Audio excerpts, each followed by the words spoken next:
Hello guys! Hello Scorpio! Welcome dito sa aking channel, Kapalaran 888 Scorpio. Merry Christmas sa inyong lahat kasi ang reading na to is for December. General reading para sa lahat ng Scorpio. Okay, Scorpio, just relax, sit down, lie down, manood ka, and please comment down below if you resonated. And if you are new sa aking channel dito sa Kapalaran 888, please like, share, and subscribe guys. Okay.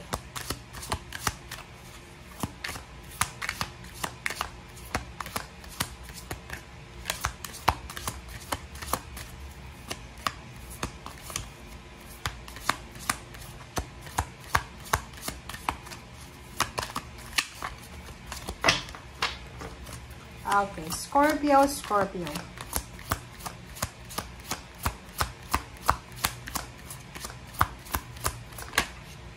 Okay, grace and gratitude. First card, through gratitude, joy expands. Wow. So, sinasabi ng baraha dyan sa iyo, Scorpio, na full of grace and gratitude. You are super grateful, thankful. Sobra-sobra yung pagpapasalamat mo sa lahat ng biyaya. And sobra kang masaya. Kasi yun, pwedeng may mga Scorpio na makakatanggap kayo ng payments, payouts, bonuses, 13-month pay, regalo. Okay? Makakatanggap ka ng regalo. Makakatanggap ka din ng recognition, ng awards. Pwede yung iba mapopromote. Oh, wow, in the flow. Everything is smooth sailing. Congratulations sa inyo, Scorpio. Okay, so kung makikita mo dito, Scorpio, isang Scorpio ang sobra-sobrang nagpapasalamat. You are super grateful and thankful. Kasi lahat ay maayos, kalmado ang lahat. So, nakikita ko rin, may hawak ang pera ngayon. So, malaking halagang pera yung hawak mo. Maraming regalo ka na matatanggap from God, from the universe. Gagamitin niya yung mga tao para ibigay sa'yo yung mga katuparan ng pangarap mo. Everything is smooth sailing. So, wala kang masyadong problema, especially sa pera. Wala kang masyadong problema kasi punong-puno ng grace, punong-puno ng blessings and grasya yung palad mo eh, 'di ba? Marami kang matatanggap and at the same time, marami ka din na pagbibigyan, parang ganun. Alright. Okay, Scorpio. First card natin is Queen of Wands. Wow. You are free. Wow. Financial free. So, parang sinasabi ng baraha sa'yo dito na ngayong buwan ng December, magagawa mo lahat ng mga bagay-bagay na pinangarap mo dati. Maybe pangarap mo dati na makapag-shopping na hindi tinitingnan kung magkano yung presyo. Parang gano'n. So, there's an opportunity here na sobra-sobrang freedom yung mararamdaman mo. Yung parang hindi ka na mo problema sa finances mo. And at the same time, Ace of Wands, sobra-sobra kang excited, diba? Nakikita ko sa'yo dito na merong Scorpio na excited kayo. Habang nanonood kayo sa ngayon, excited na kayo para sa December kasi maybe may pinaplano kang travel, vacation, may pinaplano kang adventure or party or kung ano man yun na pupuntahan mo or gagawin mo.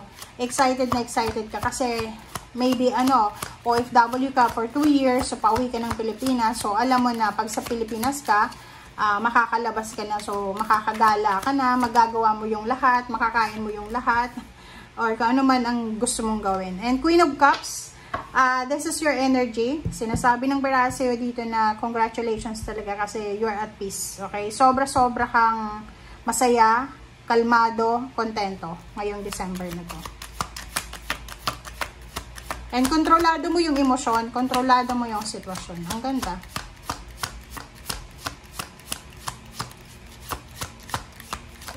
Alright. Okay, Five of Swords. Sinasabi ng baraha sa'yo dito na Five of Swords, this is about things na may mga bagay-bagay ka na wag mo nang bigyan ng pansin kasi marami kang blessings. Kumbaga, once na marami tayong blessings sa buhay, medyo kailangan natin na wag personalin ang lahat. Kumbaga, relax lang tayo. Wag nating masyadong pansinin yung mga bagay-bagay na hindi importante. Kasi blessed ka eh. Diba? Punong-puno yung kamay mo ng blessing. So, wala kang oras, wala kang panahon, walang space yung negativity sa'yo. Two of Pentacles, sinasabi ng baraha yun. Emotion, balance, financial balance. So, nakikita natin yung financial balance this December. And at the same time, emotional balance. Ang ganda.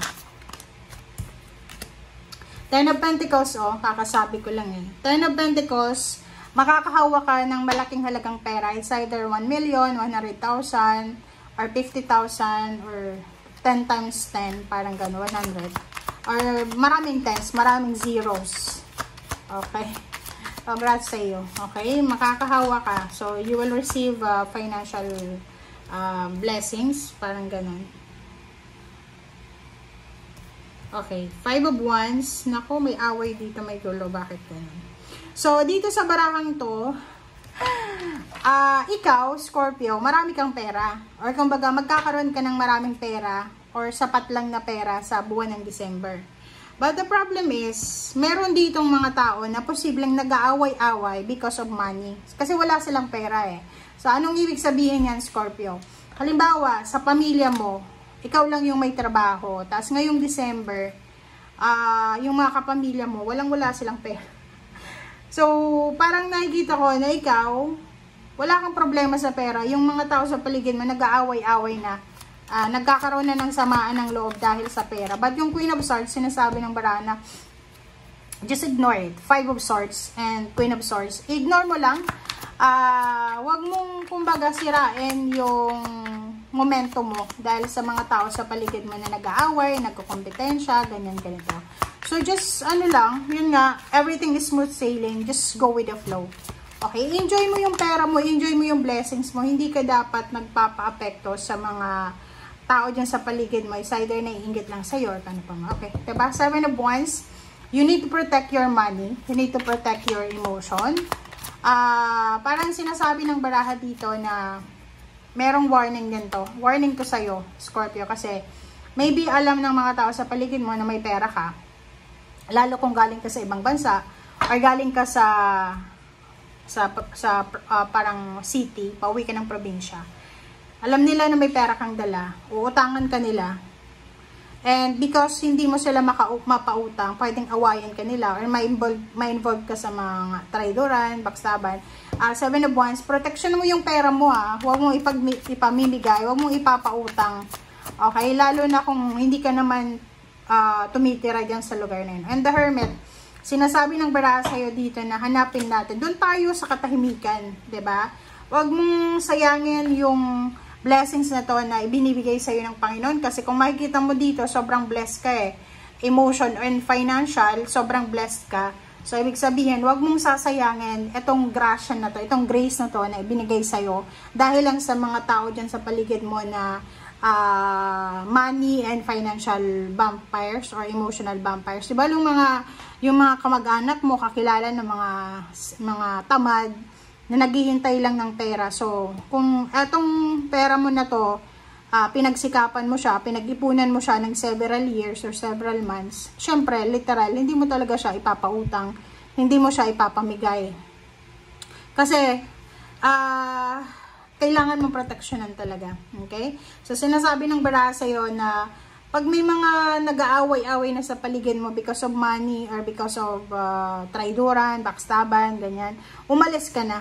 Queen of Swords, just, parang iskapo ka na. I-withdraw mo yung sarili mo sa kung ano man yan, ang issue na yan. Ayun, kailangan mong i-enjoy yung blessings mo. Bakit ka makikisali sa mga away, gulo, sa negativity, sa toxicity ng mga taong yan? Diba? Okay. So, let's check one more card. And the Hermit, sinasabi ng baraha, hanapin natin yung katahimikan. Huwag tayong padadala sa mga kung anong sinasabi. Wow! 23-5. So, dito sinasabi, Merry Christmas. Okay? Merry Christmas sa'yo. Hindi ka dapat nag-aalala. Wala kang dapat alalahanin. Okay? Hindi ka dapat nag-aalala. Hindi ka dapat nag-iisip Kasi this is your time This is your time to celebrate. This is your time to parang chance mo na to para makuha, mag-enjoy. Kumbaga, this is your time para maibsan yung pagod. Kung ito ay, kung ikaw ay OFW or nagtrabaho sa malayang lugar, magpahinga ka. Yun yung pinaka-importante. I-enjoy mo yung Christmas season, yung New Year season, yung mga parties na yan, mag-attend ka. Okay? Thank you guys. Wow. Oh, sorry. Bye. Ano ba yun?